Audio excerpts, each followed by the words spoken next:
Şunun için men bu o'qigan Yahudilarning aql parasat javri nomli ma kitobni ostidagi seri qaroqqa yozib qo'ydim. Yahudilarning bola tarbiyalash usuli, Yahudilarning ma'rif tarbiyasi qatorliq to'g'risida ozroq so'zlagan.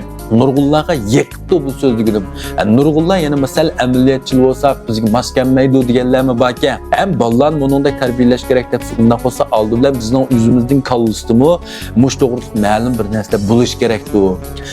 Balamga bir stakan suv uchun menda bir chelak suv bo'lish kerakdi degan otalarım bor ekan. Intayin xush bo'ldim. Hamda dunyoda eng katta boy millat Yahudi. Dunyoda Nobel mukofotining yerimni olganlar shu Yahudi. Oscar mukofotining 3dan 1 yeni Yahudi. Bundaq bo'lganki biz Yahudilarni ozroq tushunib, ularni bilib beqishimiz kerak. Shunaqo oldimiz ketganlardan o'ginib, o'zimizni taraqqiy qildirishimiz kerak. Shu ularning kitobini o'qib beqishimiz kerak. Bu kitobni bugun setib olib, at o'qisaqla o'ginlik bizga foyda so'pishi natayin. Bir ko'chatni qo'ysaqmi, bir 10 yillardan keyin soiz tushkidak bo'ldi, shunami? Endi bizga foydasi bevos tegmay qolsa, shu umaq umidlik balalarımız qo'smi foydasi bo'lib qolar. Shuning uchun men shundaq degan mening funksiyalarimga, ota-onalarga bugun ostidagi seri qarovga Yahudilarning aql parasat javri nomli kitobni olib keldim. Kitobning bahsi 32 go'y kirasi haqsiz. Biroq haqsiz kiradagi soni bir qadar oz. Shuni yoqtirgan do'stlar tezroq setib olinglar.